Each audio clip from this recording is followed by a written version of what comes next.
Hey, how you doing? This is Chef Brandon Worrell, and tonight I'm making Saag Paneer. Saag Paneer is a vegetarian dish, Indian restaurants. It's one of my favorite. Whenever I go to Indian food, I typically always order a Saag Paneer rice and a chicken tikka masala. Those are by far very people-friendly dishes and very tasty. So tonight's variation on what we're doing for this dish, it's going to be very similar to the traditional way, but kind of tweaked it a little bit and to make it more home-friendly. For that, you're going to need paneer cheese. Paneer cheese is a dry Indian cheese. We cut these into large dice. And then we have yogurt, a little oil. We have some sliced onions, turmeric, cayenne, cumin, coriander, garam masala, garlic, ginger mixed together, and Himalayan red sea salt. I'm using two types of spinach. I'm using a chopped frozen spinach and then a baby fresh spinach. For this dish, you'll see variations where you blend the spinach, you use large spinach, you chop the spinach. I tend to use the frozen chop and a fresh, and I don't blend it because I want that texture of everything mixed together inside the dish. There's variations where it's a very blended sauce with the cheese, and for this one, I really like it when it's just more chopped and has a lot more texture and easier to eat. So what we're gonna start with first is marinating our cheese. We're gonna add some oil. We're just using basic canola oil. And then I'm going to go ahead and put on a pair of gloves, only because we're going to be using turmeric, and if you're familiar with using turmeric, it tends to stain very easily a lot of different things. And also when I go to mix this, I want to be able to use my hands when I mix that. So I'm going to add some of the sea salt, and then we're going to add about a teaspoon of turmeric, and about a quarter teaspoon of cayenne pepper. We're going to add just a pinch of the garam masala. The rest of the spices will be cooked with the spinach in the dish. So we're going to mix all this together. And it's important just to get a nice coating. It doesn't have to be 100% even. But this cheese doesn't have a lot of flavor on its own. It's a very neutral cheese, so it's good to have a lot of flavor with the cheese.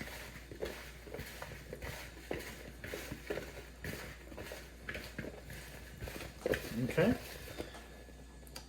So from this point, we're going to go ahead and cook the cheese and get it nice and brown on all sides in the pan. We'll then remove the cheese from the pan and then continue making the rest of the dish. So we're going to go ahead and start flipping the cheese. And you see, we want to see a nice little golden brown like that.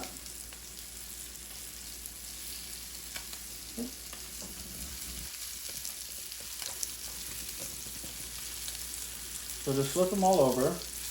We're not going to do all four sides. We're just going to do two of the sides. So sometimes if you just flip them over to the one other side, it's fine. You can, if you feel like standing there and going over and doing all four sides, you definitely can. I don't like to cook it so much because I don't like it to dry out even more. I like it just to do on two sides, and then that way the inside stays nice and soft.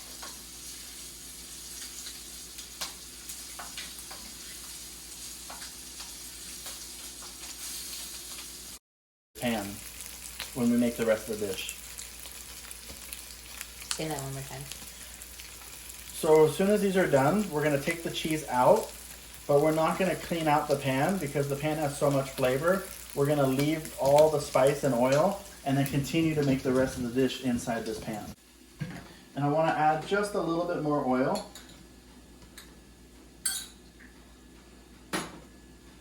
And then we're going to go ahead and start with our onion slices. Now you could do a diced onion if you like.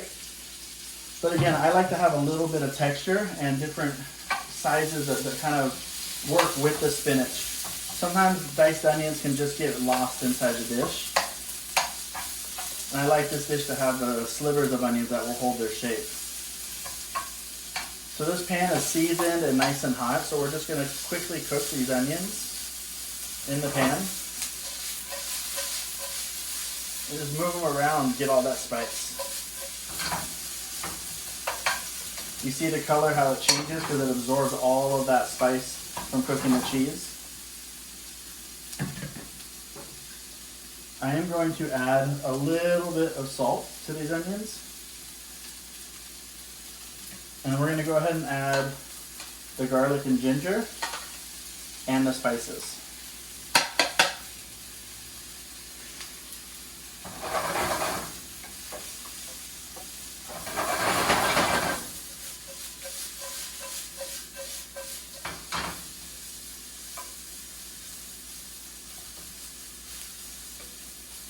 So we want to cook this until it becomes nice and fragrant. But again, we do not want to burn the spices inside this dish. Now when you add your spinach to this dish, you can blanch spinach, boil spinach if you're using fresh. You could drain off all the water, but I like to leave it where it's still really wet and still a little frozen, because we're gonna need that water inside this dish to pull all the flavor off the pan and also help develop a sauce. So we're gonna go ahead and add all the spinach.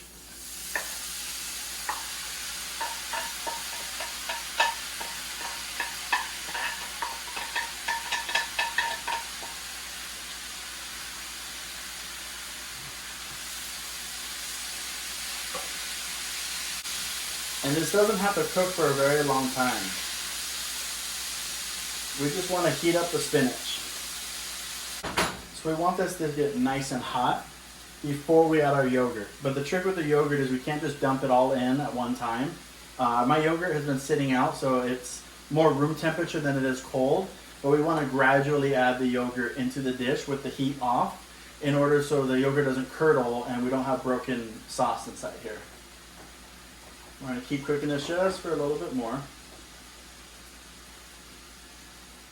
So I'm going to go ahead and turn the heat really, really low. Actually, we're just going to turn it off. The pan is still really, really hot at this point.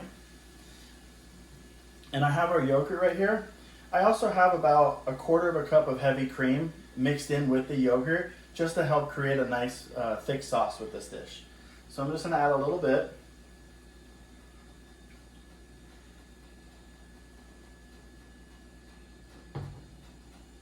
And then just stir that in.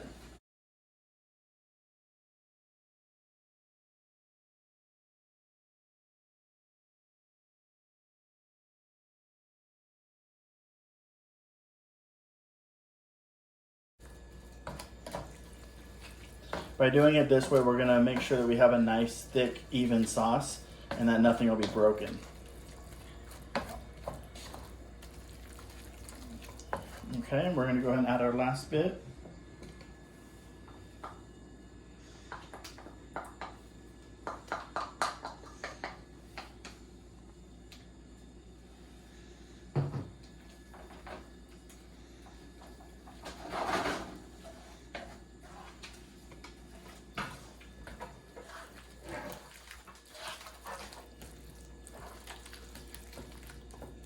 And now we're going to go ahead and put our cheese back inside.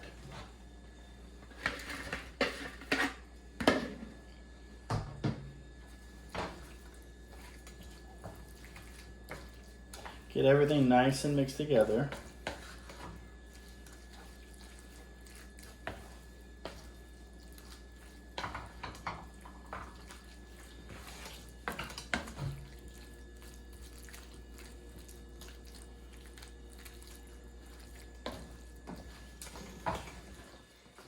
And at this point, this dish is ready to serve.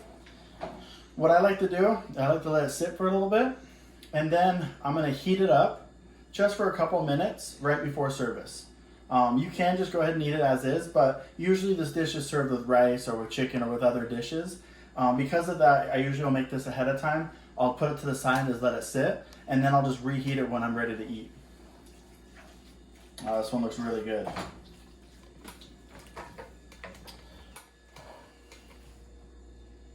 All right, thank you very much. So we're gonna go ahead and plate our Saag Paneer and our naan bread. I also went ahead and made some basmati rice earlier in the day. So, just a little bit of basmati rice. And then we wanna get a nice big spoonful.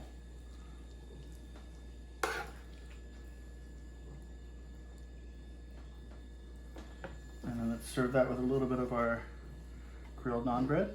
And there you go. Saag Paneer.